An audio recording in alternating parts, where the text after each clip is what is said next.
Okay जी, बिस्मिल्लाहिर्रहमानिर्रहीम and अस्सलामु अलैकुम जवानों. Welcome back to the new lecture of chapter number 5 AC. Now this is very important lecture as far as physics is concerned because ये जो मैंने चार equations लिखे हैं, ठीक है जी, they are the most beautiful equations in all of physics, right? अब आप कहोगे कि सर ये तो जो आपने लिखे हैं ये इसके अंदर तो कुछ साइंस ऐसे हैं जिसका हमें बिल्कुल पता भी नहीं चल रहा कि ये है क्या. इंजीनियरिंग वाले को तो पता चल रहा होगा, लेकिन मेडिकल वाले कह रहे होंगे कि सर ये क्या चक्कर चल रहा है, ये तो हमने पूरे बुक में देखी ही नहीं कहीं पर. ठीक है जी. सो डोंट वरी, इंशाल्लाह से सब कुछ क्लियर हो जाएगा, राइट. और ये चीजें आप लोगों ने पढ़ी हुई हैं सिवाय इस टर्म के, बाकी तमाम चीजें आपको पता है. लेकिन यहां पर मैथमेटिक्स की जुबान में है, वहां पर मैंने आपको आम बोलचाल में बताए या किसी टीचर ने आपको आम बोलचाल में बताए होंगे. ठीक है. अच्छा, these law equations are called as Maxwell equations and it was James Clerk Maxwell who in 1865 combined the laws of electricity and magnetism into a very beautiful theory that is known as electromagnetic theory, right. और कोई भी student जो कि physics में BS कर रहा हो, इन चीजों को समझे बगैर उसकी फिजिक्स की डिग्री अधूरी है. ठीक है. सो this is all about Maxwell equations. अच्छा, अब मैं हर एक आपको एक्सप्लेन करने जा रहा हूं और याद रखिएगा जो ज्यादा डिटेल से हम करेंगे, जो हमारे टॉपिक आज के लेक्चर का जो हमारा बेसिक जो हमारा टॉपिक है वो एक्चुअली ये है, दिस इक्वेशन. ठीक है जी, this that is Maxwell Faraday law. लेकिन एनीहाउ हम जो पढ़ेंगे ज्यादा डिटेल से ये वाला और ये वाला. लेकिन आज की जो लेक्चर है, specifically in this lecture we are going to discuss this one in detail. ठीक है जी. और प्लीज इक्वेशन से ना घबराएं कि ये क्या लिखा हुआ है. It will be very simple, आपके सामने हो जाएगा. ठीक है जी. It is nothing but Faraday law but written in most accurate form, that is by Maxwell. That's why it's called Maxwell Faraday law. ठीक है जी. अच्छा, ये आपके पास हुआ. अब मैं ऊपर से आता हूं, पहले ये दोनों को थोड़ा सा मैं एक्सप्लेन कर देता हूं. This equation is called Gauss's law of electric charge, right. आपने गॉसेस लॉ पढ़ा हुआ है. It is nothing but Gauss's law. अगर आप देख लो जरा तो लेफ्ट हैंड साइड को अगर आप देख लो तो ये टर्म आपके पास काफी फेमिलियर है, right. The electric flux through any closed surface will be equal to the charge enclosed divided by the epsilon naught, or 1 over epsilon naught times of the charge enclosed by that closed surface, right.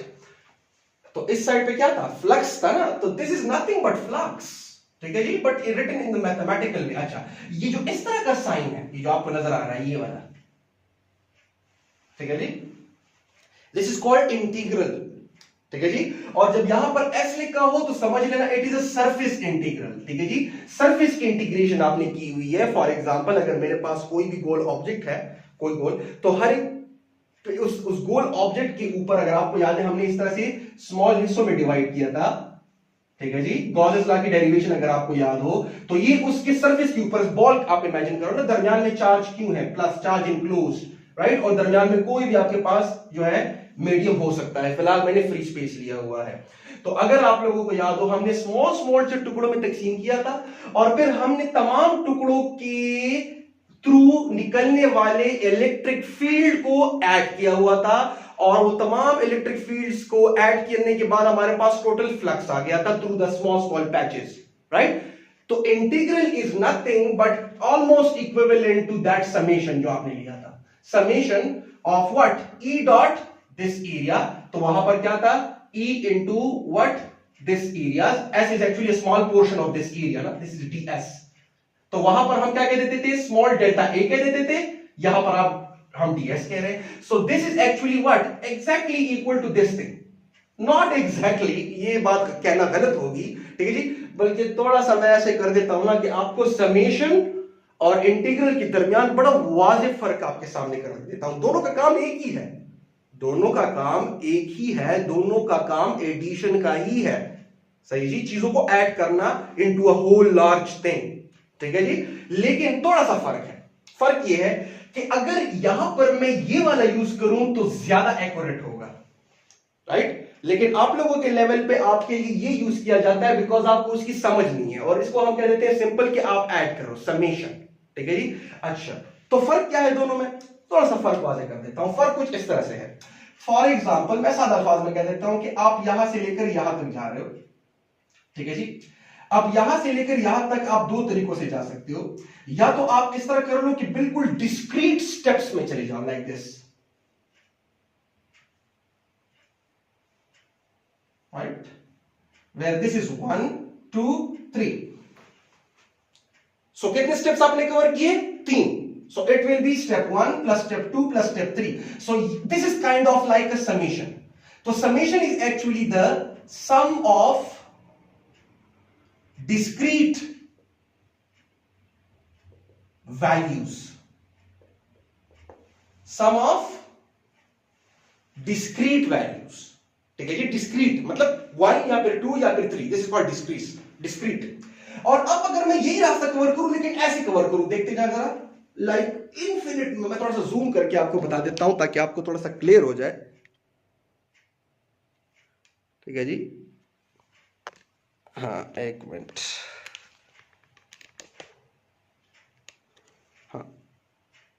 हाँ ना। अब अगर मैं क्या करूं कि यही रास्ता मैं कुछ ऐसे कवर करूं कि देखते जाए, लाइक दिस स्मॉल, इंतहाई स्मॉल। ये तो मैं बहुत अभी भी बहुत बड़े बना रहा हूं, ठीक है जी, मतलब इतने स्मॉल कि ऑलमोस्ट वो क्या हो जाए, कंटिन्यूअस, राइट। क्या मतलब है कि देखिए 1 से लेकर 2 फिर 2, देखिए 1 और 2 के दरमियान इंफिनिट नंबर्स हैं, 1.11 1.111 1.11111 जाते जाओ, ठीक है जी। There are infinite numbers between 1 and 2। तो अगर आप यहां से लेकर यहां तक स्टेप्स को ऐड करो, लेकिन ऐसे स्टेप्स ऐड करो कि एक्सट्रीमली स्मॉल, इतने स्मॉल कि कंटिन्यूअस नंबर्स हो जाए, राइट, मतलब you add all the numbers, infinite numbers, ठीक है जी। सो जब आप इस तरह की एडिशन करते हो इन तमाम नंबर्स की, ठीक है जी, फ्रॉम लेट अस से from 1 to up to infinity, so इसकी तरह की एडिशन के लिए फिर हम समेशन नहीं बल्कि क्या कहते हैं, इंटीग्रल यूज करते हैं, ठीक है जी। दिस इज इंटीग्रल, ठीक है जी, इंटीग्रल जो कि कैलकुलस का बेसिक पार्ट है, integration. So integral this is used to add continuous numbers, ठीक है जी, राइट, जो कि ऑलमोस्ट करते। तो दोनों का ही मकसद देखें, let me zoom it out a bit ताकि अब थोड़ा सा क्लियर हो जाए, राइट। हाँ एक मिनट, हाँ नाउ इट्स ओके, ठीक है। सो हाँ this is the thing, sorry for the delay बच्चे। हाँ अब देखें, सो दोनों का ही एक्चुअली मकसद क्या है, इंटीग्रल और समेशन का, दोनों का ही मकसद एक्चुअली क्या करना है, to add things up, but सिर्फ वो क्या करता है, वो ऐसी चीजों को ऐड करता है जो कि डिस्क्रीट वैल्यूज हो, और ये वाला कंटिन्यूअस वैल्यूज को ऐड करते हैं, मतलब एक्सट्रीमली लार्ज वैल्यूज।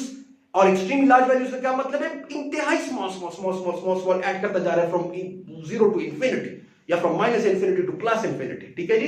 वह वो बड़ी बड़ी चीजों को ऐड करता है, राइट, 1 2 3 लाइक दिस, ठीक है जी। सो दोनों का काम ऐड करना ही है। तो यहां पर आपने एक समेशन लिखा हुआ था और फिर वो समेशन आपके पास टोटल फ्लक्स आ गया था, तो आप इसी लॉ को इस तरह लिख दिया करते थे कि टोटल फ्लक्स, यहां पर आप लिखते थे टोटल फ्लक्स थ्रू अ कौन सा सरफेस, क्लोज्ड सरफेस। तो ये इंटीग्रल के दरमियान में जो मैंने इस तरह से लाइन ड्रॉ किया है, इट रिप्रेजेंट्स व्हाट, क्लोज्ड, और एस लिखा हुआ है सरफेस, ठीक है जी, राइट। हमारे पास इंटीग्रेशन की भी दो तरह से ना, फर्स्ट सिंगल इंटीग्रल, फिर double integral, triple integral, right. Single integral is for a single line, double integral यहां पर अगर मैं करना चाहूं तो मैं डबल इंटीग्रल भी लिख सकता हूं, ठीक है जी, इन अ डिफरेंट फॉर्म। तो सिंपल बात ये है कि बाकी सिंपल अगर आप इस तरह लिख लो तो डबल इंटीग्रल लिखना यहां पर बनता ही नहीं है, साइड में करें उसको, गलत मैंने बात कही थी, साइड में करें उसको, ठीक है जी। So this is the surface integral E dot delta S means the single patch of area is equal to what, again वही Ohm's law,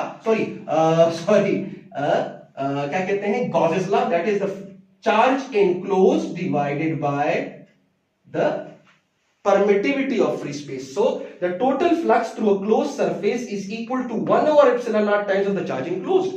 This is nothing but the total flux, right? क्यों? देखिए ये वाला ज्यादा इसलिए accurate है integral, because जो fields होते हैं ना हमारे पास, इलेक्ट्रिक हो या चाहे मैग्नेटिक फील्ड हो, वो डिस्क्रीट वैल्यूज नहीं होते उनके, वो कंटिन्यूअस होते हैं. Fields are always continuous. So it is better to use integral as compare to the summation sign. लेकिन आप लोगों के लेवल पे समेशन ही अच्छा है, ठीक है जी. आप समेशन यूज करो, यू आर अलाउड, आपके पास ये इम्यूनिटी है, करते जाओ, ठीक है जी, राइट. लेकिन सिर्फ आपको समझाना था कि एक्चुअली ये इतने भी बिजार नोटेशंस नहीं है, बल्कि they are much more accurate. I believe that was sufficient enough. काफी हद तक में ये आपको क्लियर हो चुका होगा कि ये इंटीग्रल क्या है. अच्छा जी, so this is Gauss's law of electric charge. Simple. Flux through closed surface, right. अच्छा, अब उसी तरह का गॉसेस लॉ है for magnetism, and this was derived by Maxwell, ठीक है जी. मतलब उसने गॉसेस लॉ को थोड़ा सा ज्यादा ब्यूटीफुल तरीके से लिखा, राइट. अब आते हैं गॉसेस लॉ ऑफ मैग्नेटिज्म. उसी तरह का हम मैग्नेटिक फील्ड के लिए करते हैं.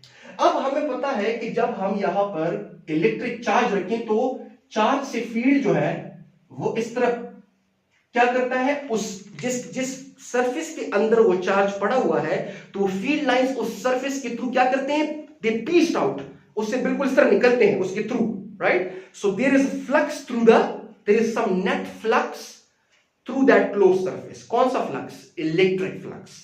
अब अगर यही चीज मैं मैग्नेट के लिए करूं, फॉर एग्जांपल, कि अब अगर मैं ये करूं कि यही क्लोज सरफेस मैं लेता हूं, राइट, ठीक है जी, और मैं ये देखना चाहता हूं कि अगर मैंने दरमियान में एक मैग्नेट रख दिया, दिस इज थोड़ा सा बड़ा बना देता हूं इसको, सॉरी. अगर मैंने दरमियान में लेट अस से मैग्नेट रख दिया, ठीक है जी, और ये वो क्लोज सरफेस है, तो मैग्नेट का कोई फ्लक्स होगा इस सरफेस के थ्रू, इस क्लोज सरफेस के थ्रू, राइट. तो याद रखिएगा मैग्नेट का कोई भी, देखिए वही वाली चीज है, बस सिर्फ ई की जगह बी लग गया है, बाकी वही surface integral of B dot D S, वही डी स्मॉल एरियाज हैं, उनको मैंने इंटीग्रेट किया हुआ है, मतलब सम किया हुआ है, ठीक हुआ. तो अब अगर मैं यही लॉ मैग्नेटिक फील्ड के लिए करना चाहूं, तो देखना मैं ये चाहता हूं कि क्या मैग्नेटिक फील्ड का कोई नेट फ्लक्स बचता है किसी क्लोज सरफेस के through, right. So close surface के थ्रू कैसे होगा कि जब यहां पर चार्ज हुआ करता था, फिर से मैं कर देता हूं, जब यहां पर चार्ज हुआ करता था तो ये फील्ड लाइंस पास हो रही हैं थ्रू द सरफेस, तो कुछ ना कुछ सरफेस के थ्रू फ्लक्स है जो कि इसके बराबर है कि कितना चार्ज है अंदर, और डिवाइडेड बाय अंदर जो है मीडियम कौन सा है उस पर डिपेंड कर रहा है, ठीक है. लेकिन अब अगर मैं चार्ज को हटाऊं, राइट, और चार्ज की बजाय क्या लगा दूं, मैग्नेट लगा दूं, फिर से ही कर देता हूं, this is a magnet now, north pole और साउथ पोल, और अब उसी क्लोज सरफेस के अंदर बंद कर दूं, तो आपको पता है कि magnetic field is like this, right. तो जितना मैग्नेटिक फील्ड लाइंस उस सरफेस के थ्रू बाहर निकल रही हैं, उतने ही मैग्नेटिक फील्ड लाइंस वापस उस सरफेस के अंदर भी आ रही हैं. तो अगर आपके पास जितना फ्लक्स, जितनी फील्ड लाइंस बाहर निकल रही हैं, उतनी ही फील्ड लाइंस वापस अंदर आ रही है, तो नेट फ्लक्स क्या हुआ, zero, right. So that is the thing कि आपके पास, this is called the Gauss's law of magnetism, कि अगर आप मैग्नेट को किसी क्लोज सरफेस के अंदर रखो, तो जितनी लाइंस उस सरफेस के थ्रू बाहर निकलेंगी, कौन सी लाइंस, मैग्नेटिक फील्ड लाइंस, उतनी ही लाइंस वापस आ जाएंगी. तो जितना पॉजिटिव फ्लक्स हुआ बाहर जाने वाला फ्लक्स, उतना ही नेगेटिव फ्लक्स हुआ अंदर आने वाला फ्लक्स. तो नेट फ्लक्स उस क्लोज्ड सरफेस के थ्रू क्या हुआ, जीरो. तो जब आप टोटल फ्लक्स को ऐड करते हो, so you get what, zero. कौन सा वाला, for magnetic field. Electric field के लिए तो कुछ ना कुछ वैल्यू है, मैग्नेटिक फील्ड का जो है फ्लक्स क्लोज्ड सरफेसेस के through, this represents closed surface के थ्रू क्या है, जीरो है. सो this is Gauss's law of magnetism, and it also gives you another information, और वो क्या है, वो इंफॉर्मेशन आपके पास ये है कि मैग्नेट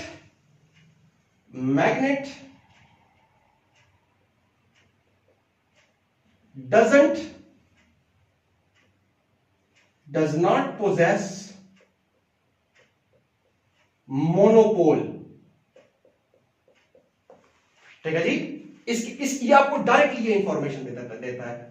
क्या मतलब हुआ? इसका मतलब ये है कि मैग्नेट हमेशा नॉर्थ और साउथ में एग्जिस्ट करेगा। ऐसे नहीं हो सकता कि उसका या तो नॉर्थ पोल रह जाए या उसका साउथ पोल रह जाए। आप मैग्नेट की इंतहाई स्मॉल टुकड़े कर दो और उसको इलेक्ट्रॉन तक ले जाओ, तो तब भी इलेक्ट्रॉन की जब मूव करता है तो उसके अराउंड कर्लिंग फील्ड होता है, राइट। सो जितना बाहर निकलेगा फ्लक्स उतना ही अंदर वापस आएगा, ठीक है। सो मैग्नेट का कभी भी एक पोल एग्जिस्ट नहीं करता, सही जी। Magnet is always of two poles, north and south, because अगर एक पोल एग्जिस्ट करता, इमेजिन करें अगर एक पोल एग्जिस्ट करता, राइट, तो जब एक पोल एग्जिस्ट करता यहां पर, let me draw it again, ठीक है जी, ताकि आपको क्लियर हो, राइट।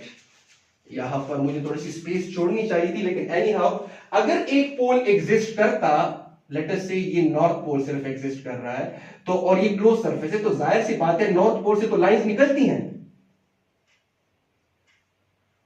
राइट। तो फिर कुछ ना कुछ नेट फ्लक्स होता, ठीक है जी। ये फ्लक्स यहां पर नॉन जीरो होता, ठीक है जी, लेकिन यहां पर हमेशा आपके पास जीरो आता है। इसका मतलब ये है कि यहां पर ना तो सिर्फ साउथ हो सकता है, ना सिर्फ नॉर्थ हो सकता है, बल्कि क्या होगा कि it will always be in two poles, that will be north and south. तो नॉर्थ से फील्ड लाइंस निकलेंगी, राइट, और साउथ पे क्या करेंगी, एग्जिट करेंगी, लाइक दिस।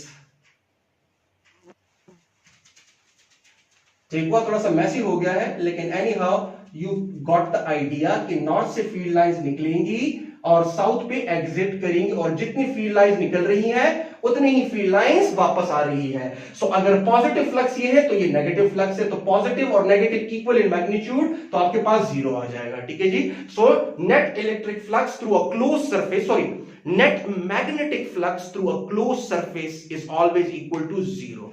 क्यों? Because magnet doesn't possess any monopole, it is always in two poles. ठीक हुआ, तो आपके पास ये एक सिचुएशन आ गई है, राइट। अच्छा, अब थोड़ा सा ज्यादा टाइम लग गया इन दोनों पे, लेकिन I believe it was worth it. आपको ये इंटीग्रल और समेशन के दरमियान का फर्क भी थोड़ा सा पता चल गया है। अब जो बेसिक, जो एक्चुअली इस लेक्चर का हमारा जो बेसिक चीज थी ना, वो एक्चुअली ये है, Maxwell Faraday law and ampere Maxwell law, या फिर मॉडिफाइड एम्पियर सर्क्यूटल लॉ। लेकिन इन दिस लेक्चर हम जो है वो यहां तक जाएंगे। ये भी हमने एक्सप्लेन कर दिया है, ये भी एक्सप्लेन कर दिया है। अब इसकी बारी है ये मैक्सवेल फैराडे लॉ की, दिस, ये जो इक्वेशन आपको नजर आ रहा है, ठीक है जी, दिस वन। ठीक हुआ, तो ये दोनों मैंने एक्सप्लेन कर दिए हैं। सो ऐसे करते हैं कि इन दोनों को मिटा देते हैं, ठीक है जी। सो मैं इन दोनों को मिटा देता हूं, और कैसे जी, इसको और इंटीग्रेशन इसको भी साइड में कर लेते हैं ताकि आपको क्लियर हो जाए थोड़ा सा। तो ये मैंने मिटा दिया है जी, राइट। लेक्चर की बिगिनिंग में आप इसका स्क्रीनशॉट लेके लिख सकते हो इसको, ये भी एक्सप्लेनेशन हो गई है, ठीक है जी। अच्छा जी, अब बात है हमारे, और ये मैक्सवेल ने कब किया था, इन 1865, ठीक है जी। तो ये आपके पास आ गया, मिटाओ शक्ल यार, सबको रंग निकला है, ओके, ठीक है। अच्छा, तो ये भी मिटा देता हूं, ठीक है, ओके। अब ये दो हमारे काम के हैं, बड़ी डिटेल से हम ये करेंगे in this video lecture, this is our thing. So ऐसे करते हैं कि ये आप नोट जरूर कर लें, जो नेक्स्ट वीडियो लेक्चर है वो इसी का पार्ट है, ठीक है जी। तो वो उसमें मैं ये चीज एक्सप्लेन करूंगा, एम्पेयर्स मैक्सवेल लॉ या मॉडिफाइड एम्पेयर सर्क्यूटल लॉ। सो अभी मैं इसको भी मिटाने लगा हूं, ठीक है जी। सो काइंडली ये सारे की इक्वेशन आपको पहले से ही लिख जाने चाहिए थे, पिछले वीडियो को रिवाइंड करें और शुरू से ही लिख दें, ठीक है। सो ये मैं मिटाने जा रहा हूं बिकॉज ये हम नेक्स्ट वीडियो में करेंगे, और इसको मैंने छोड़ दिया है तो इसको मैं यहां पर लिख देता हूं अलग से कि this is actually E dot dl, the length element, ठीक है जी, is equal to the negative times of the flux magnetic field divided by delta t, ठीक है जी। So this is nothing but Maxwell Faraday law. अब अगर आप यहां पर भी देख लो, if you can look at it, right, so इस साइड पे अगर आप देख लो तो वो वाला साइड आपको किस तरह नजर आता है, एग्जैक्टली वही वाला जो कि आपको जो फैराडे लॉ में नजर आया था, ठीक है जी, कि rate of change of magnetic flux, this is magnetic flux, ठीक है जी, is equal to what, this thing. तो ये चीज क्या है, this is nothing but the induced EMF, लेकिन written in terms of electric field. ठीक है जी, राइट। सो ये आपके पास अब जो है ये हम करने जा रहे हैं, सही जी। अच्छा, अब इसको बड़ा सिंपल अंदाज से करेंगे, सिंपल इजीली, ज्यादा इसको डिटेल से नहीं जाएंगे, simple, let's make it simple. We know from the Faraday law of electromagnetism, that is from Faraday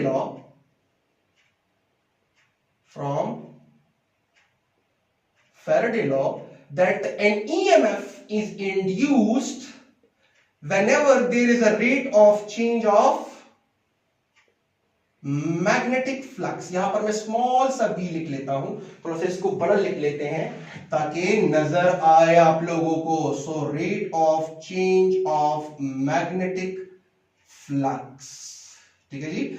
negative sign is in accordance with the Lenz law. तो लिखना चाहते हो लिख लो, आखिर में लिखना चाहते हो आखिर में लिख लो, ठीक है। अच्छा, अब यहां पर एक सिचुएशन हम इमेजिन करेंगे, इसको मैं थोड़ा सा साइड में लिख देता हूं ताकि आपको क्लियर हो, ठीक है जी। और फिलहाल देख लें, हम ये प्रूफ कर रहे हैं कि changing B produces electric field, this one, right. तो फिलहाल मैं इसको क्या कर देता हूं, वाइप ऑफ कर लेता हूं, बल्कि टाइटल यही है कि मैग्नेटिक फील्ड को चेंज करेंगे और इलेक्ट्रिक फील्ड हमारे पास प्रोड्यूस होगा। लेकिन थोड़ा सा बेसिक से लेकर चलते हैं ना, थोड़ा सा निचले लेवल से लेकर चलते हैं। अच्छा, अब यहां पर उसी तरह बुक वाला जो है वो कर लेते हैं, वो बड़ा सिंपल है। कंसिडर करें कि आपके पास एक लूप है, कंसिडर अ सर्कुलर लूप, यहां पर मैं और सर्कुलर इसलिए बिकॉज हमारे लिए एक्सप्लेनेशन में आसानी हो जाएगी, अदरवाइज आप रेक्टेंगुलर लूप भी ले सकते हो, डजंट मैटर, ठीक है जी। सो कंसिडर अ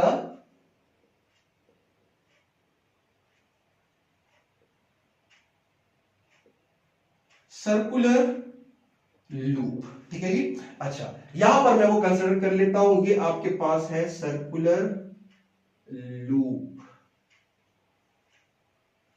ठीक हो जी, ये एक सर्कुलर लूप आ गया मेरे पास।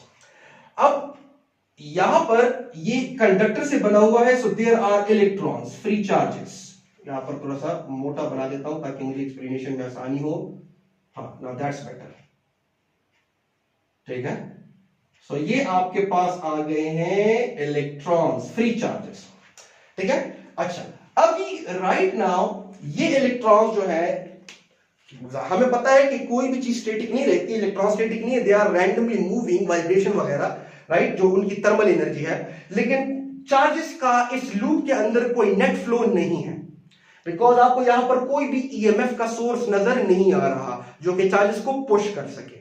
इलेक्ट्रोमोटिव फोर्स, चार्जेस को मोटिवेट करवाने वाला फोर्स कि आप सर्किट में या कंडक्टर के अंदर दौड़ो, राइट।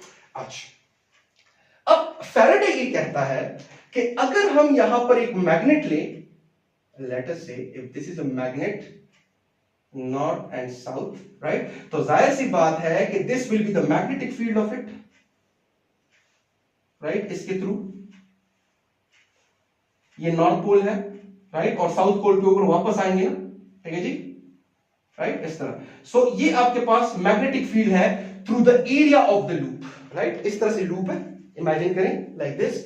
मुझे कोई, मैं टोपी यूटिलाइज कर लेता हूं, इसमें क्या है भाई, ठीक है जी, लाइक दिस, ठीक है जी, ठीक है भाई, चलता, देखते जाए जरा, this is a loop, if you can see this, right, this is a loop, right, और यहां पर से this is a magnet, right, late us से कि ये जो कैप है ये नॉर्थ पोल है और ये जो नीचे वाला स्मॉल सा ढक्कन है ये साउथ पोल है। तो मैं क्या कर रहा हूं जी, मैं इस, ये मैंने एरिया लिया हुआ है, this is the area vector, this is the loop, और लूप का एरिया ऐसा है, ठीक है जी, normal to its surface like this, this is the area, right. और मैग्नेटिक फील्ड जो है वो क्या है जी, वो किस तरह से है, वो इस तरह से है, देखते जाए जरा, this is a magnetic field. So मैं मैग्नेट को क्या कर रहा हूं, फिलहाल मैंने इस तरह रखा हुआ है और this cap represents north pole. So magnetic field, ये मेरी उंगलियां देखी, ये मैग्नेटिक फील्ड ऐसे जा रही है, राइट, और इसके थ्रू पिच करके इस तरह निकलती जा रही है, ठीक है जी, और ये वो लूप है जहां पर ये इलेक्ट्रॉन्स को मैंने जाहिर किया हुआ है, right. So this is the thing, ठीक हुआ जी। अच्छा, अब फिलहाल मैंने इसको स्टैटिक रखा हुआ है, तो जब स्टैटिक रखा हुआ है तो यहां पर मैग्नेटिक फील्ड जरूर है और मैग्नेटिक फ्लक्स भी है, because area is like this, this is the area of the loop and the magnetic field is also like this. So both of them are parallel and magnetic flux आपको पता है is actually the dot product of B into A. So अभी फिलहाल angle मैंने 0 लिया हुआ है, so B A cos of theta, cos आपके पास थीटा क्या है जी 0 डिग्री है फिलहाल, because B and A are parallel. So आपके पास फ्लक्स सिर्फ और सिर्फ बराबर आ गया बी ए के, बिकॉज cos ऑफ 0 इज 1। तो फिलहाल मैंने ऐसी सिचुएशन ली हुई है, राइट, ठीक है जी, कि एरिया भी आपके पास ऐसे है और वो जो फील्ड लाइंस है वो भी ऐसे हैं, ठीक है जी, ओके, ये सिचुएशन आपके पास आ गई। अब यहां पर let me show it to you one more time, देखें loop. Now, the area of the loop is always perpendicular to its surface, normal to its surface, this like this, ठीक है जी, आपके पास ये सिचुएशन होगी, so this is the area and field lines are also like this, so the angle between area vector and the field lines is 0, तो आपके पास flux सिर्फ इसके बराबर आ गया, मैग्नेटिक फ्लक्स, ठीक हुआ बच्चे। अच्छा, अब फैराडे ये कहता है कि जैसे ही मैं इस मैग्नेट को इसके करीब लेकर जाऊं, so there will be a change in flux, and specifically rise in flux, and whenever there is a change in flux, whenever there is a change in magnetic flux with the passage of time, you are going to get induced EMF। मतलब अगर यहां पर अगर मैं एक ammeter लगा दूं, ठीक है जी, तो होगा क्या, तो सिचुएशन कुछ ऐसी होगी कि देखिए ये मैग्नेट में करीब, तो लेट अस से मुझे डिफ्लेक्शन ऐसे मिली, राइट, फिर मैं मैग्नेट को जब दूर लेकर जाऊं, ठीक है जी, तो दूर ले जाने के बाद फिर मुझे डिफ्लेक्शन ऐसे मिली करंट की। तो सर्किट की जो सर्किट नहीं, इस लूप के अंदर जो चार्जेस हैं वो कभी ऐसे फ्लो कर रहे हैं, कभी ऐसे फ्लो कर रहे हैं। मैग्नेट के करीब आ जाने से वो करंट लेटर से ऐसे फ्लो कर रहा है, और फिर मैग्नेट के दूर चले जाने से वो करंट उल्टा हो जाता है, ऐसे इन accordance with the Lenz law, तो करीब तो ऐसे, फिर दूर, फिर उल्टा, राइट। सो आपके पास जो है वो जो जो एमीटर है या गैल्वानोमीटर में है जो डिफ्लेक्शन है वो आपको ऐसे मिलती जा रही है, राइट। कभी करंट ऐसे जा रहा है तो कभी ऐसे जा रहा है, बिकॉज कभी फ्लक्स बढ़ रहा है तो कभी कम, कभी फ्लक्स बढ़ रहा है तो कभी कम, तो is in accordance with the Lenz law वो करंट ऐसे जा रहा है, चार्जेस फ्लो कर रहे हैं इन दैट सर्कुलर लूप। अच्छा, सो ये आपके पास चार्जेस जो है क्या कर रहे हैं, फ्लो कर रहे हैं, तो कभी ऐसे तो कभी आपके पास उल्टे डायरेक्शन में, राइट। अच्छा, अब सवाल ये पैदा होता है कि एक इलेक्ट्रिक चार्ज फ्लो कब करता है, राइट, जब क्या हो, जब उसको आप एक पोटेंशियल डिफरेंस अप्लाई करो। All the things type wants to move from high concentration to low concentration, from high potential to low potential, or from low potential to high, because electron इस तरह पर उल्टा जाता है। तो अगर मैं यहां पर इमेजिन करूं कि इलेक्ट्रॉन, यहां पर हमने क्या किया कि when there is a change in flux, यहां पर मैं when there is a change in magnetic flux, ठीक है जी, delta flux D, then what happens, then charges starts to move, right, चाहे वो इलेक्ट्रॉनिक करंट में इमेजिन करूं या चाहे मैं वो रेल करंट इमेजिन करूं, एक ही बात है, ठीक है जी। अब लेट अस से मैं इलेक्ट्रॉन इमेजिन कर लेता हूं, इलेक्ट्रॉन इमेजिन कर लेते हैं, तो बिकॉज रियलिटी में इलेक्ट्रॉन मूव करता है, तो अब अगर इलेक्ट्रॉन मूव करता है तो वो कब मूव करता है, फॉर एग्जांपल यहां पर ये इलेक्ट्रॉन है और यहां पर मैं उसको पोटेंशियल डिफरेंस अप्लाई कर देता हूं, दिस थिंग, ठीक है जी, ये पॉजिटिव और ये नेगेटिव, ठीक है जी, राइट। अब ये दरमियान में यहां पर पॉजिटिव पोटेंशियल, हाई पोटेंशियल, यहां पर negative potential, so there is a potential difference, potential difference, जिसको हम क्या कह देते हैं, सिंपल वोल्टेज, वोल्टेज, ठीक है जी। सो यहां पर एक्चुअली हो क्या रहा है कि electron will move from what, low potential to high potential, because electron उल्टा मूव करता है ना, तो electron will move like this. अब जब पोटेंशियल में डिफरेंस होता है तो पोटेंशियल में डिफरेंस तभी होता है जब वहां पर इलेक्ट्रिक फील्ड क्रिएट हुआ हो, दिस इज इलेक्ट्रिक फील्ड, ठीक है जी।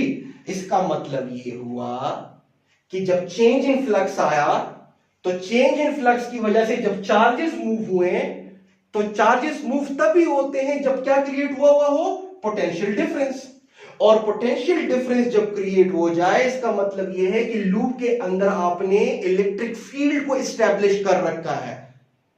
लेट मी से दिस वन मोर टाइम सही जी अगेन, कि जब आप क्या करते हो किसी चार्ज को मूव करवाना चाहते हो तो आपको पोटेंशियल डिफरेंस अप्लाई करना पड़ेगा। और पोटेंशियल डिफरेंस अप्लाई करने का मतलब क्या है कि वहां पर इलेक्ट्रिक फील्ड एस्टेब्लिश हो गया है। ठीक है जी, अगर मैं कहूं कि ये पॉजिटिव है और ये नेगेटिव है तो ये हाई पोटेंशियल ये लो पोटेंशियल, सो दरमियान में there is a potential difference. और पोटेंशियल डिफरेंस जब होगा तो automatically there will be a field from positive to negative. So charges तभी मूव करेंगे जब वहां पर फील्ड हो। अगर इलेक्ट्रॉन है तो ऐसे मूव करेगा, अगर पॉजिटिव चार्ज है तो फील्ड की डायरेक्शन में मूव करेगा, right. So that is what I was trying to convey to you कि यहां पर हो क्या रहा है कि चार्जेस यहां पर चेंज इन फ्लक्स आया, यहां पर let me write it down कि there is a change in flux, उसकी वजह से यहां पर क्या क्रिएट हुआ, उसकी वजह से यहां पर क्रिएट हुआ पोटेंशियल डिफरेंस। और जब पोटेंशियल डिफरेंस क्रिएट होता है तो चार्जेस मूव करते हैं, चार्जेस मूव। और पोटेंशियल डिफरेंस जो है वो वैसे क्रिएट नहीं होता when there is an electric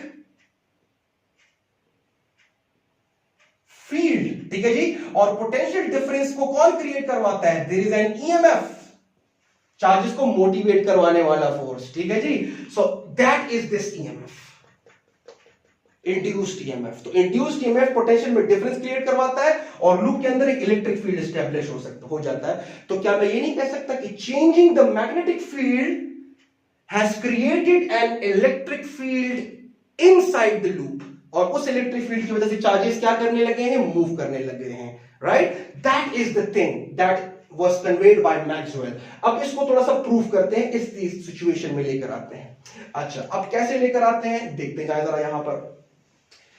okay, मैं ये मिटाने लगा हूं, सो काइंडली इसको लिख लें, यहां से लेकर यहां तक प्लीज लिख लें इसको, ताकि आपको आपके पास एक तरह से पॉइंट्स बन जाए।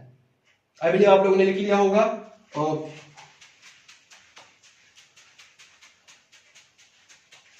ओके, अब देखिए जरा गौर से, now watch closely।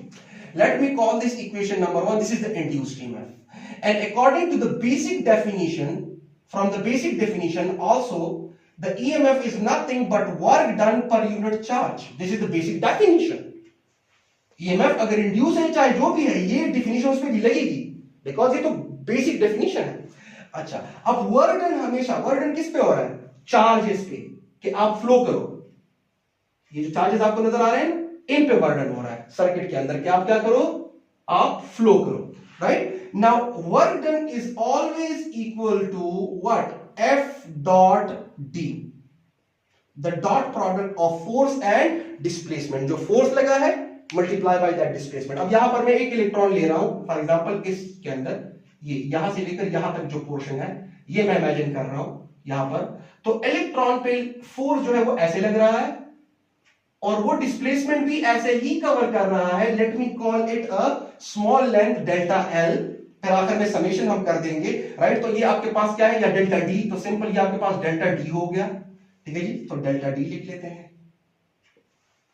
राइट। लेकिन ये इलेक्ट्रॉन ऑल द वे इन, जब ये भी डेल्टा डी कवर करेगा, ये भी कवर करेगा, ये भी कवर करेगा, और ऑल द वे इन जब यहां से मूव करके यहां पर आ जाएगा डायरेक्टली, यहां से लेकर यहां तक, तो ये स्मॉल डेल्टा टीज को जब आप ऐड करोगे तो एज अ होल क्या आ जाएगा, the summation of all those delta Ds will result in the circumference of the circle, because मैंने सर्कुलर लूप लिया हुआ है ना, यहां पर मैंने लिखा हुआ था। तो यहां से लेकर यहां तक का जो टोटल फासला बनता है वो क्या बनता है, circumference, that happens to be 2 pi r, the radius of that circular loop।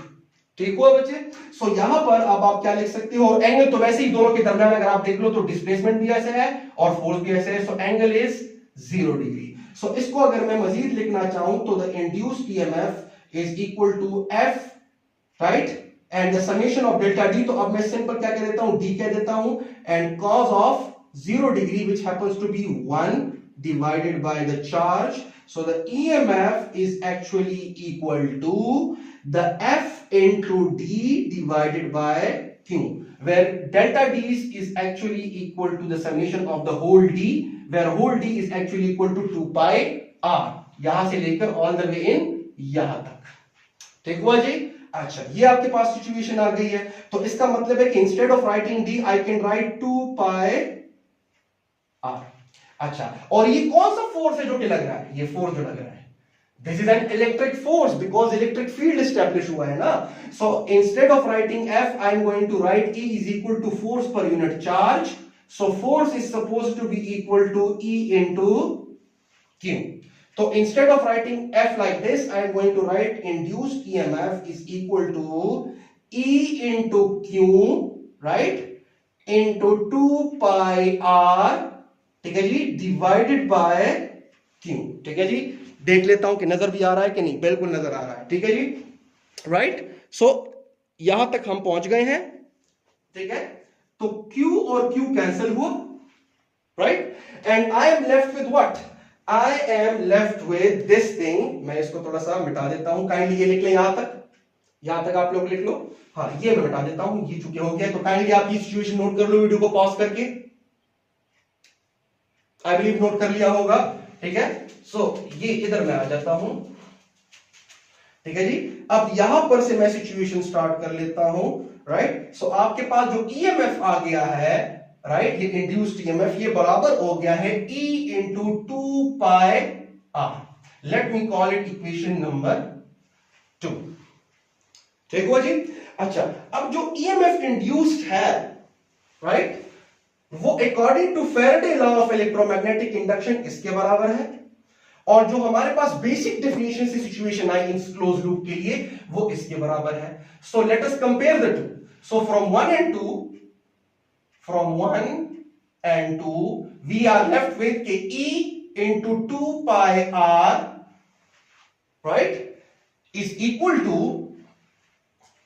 this delta phi b divided by delta t, right।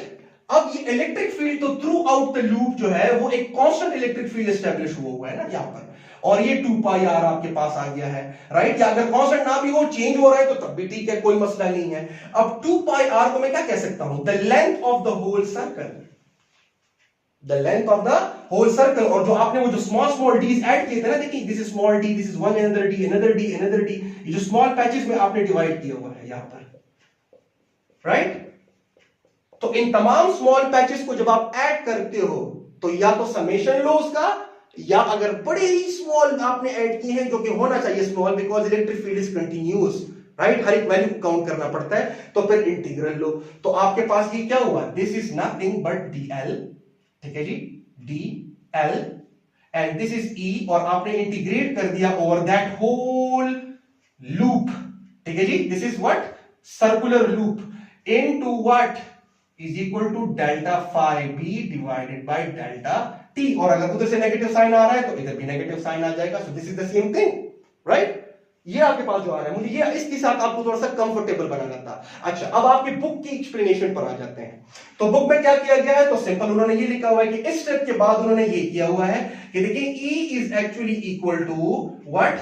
2 pi r आपके पास नीचे आ जाता है, 2 पाई r नीचे आ जाता है। मैं अब बेसिक पे आता हूं कि changing B produces E, so 2 pi r यहां पर नीचे आ जाएगा 1 डिवाइडेड बाय 2 पाई r, और फ्लक्स की जगह यहां पर मैं लिख देता हूं B A divided by delta T, because B और ए के दरमियान पहले भी मैं बता चुका हूं कि एंगल क्या है? 0 है। सो आपके पास सिर्फ बी आ जाता है। अब ए अगर आप देख लो, right, again, right, this is loop, और जो वो मैग्नेट में लेकर जा रहा था ऐसे, ठीक है जी, लाइक दिस, ठीक है।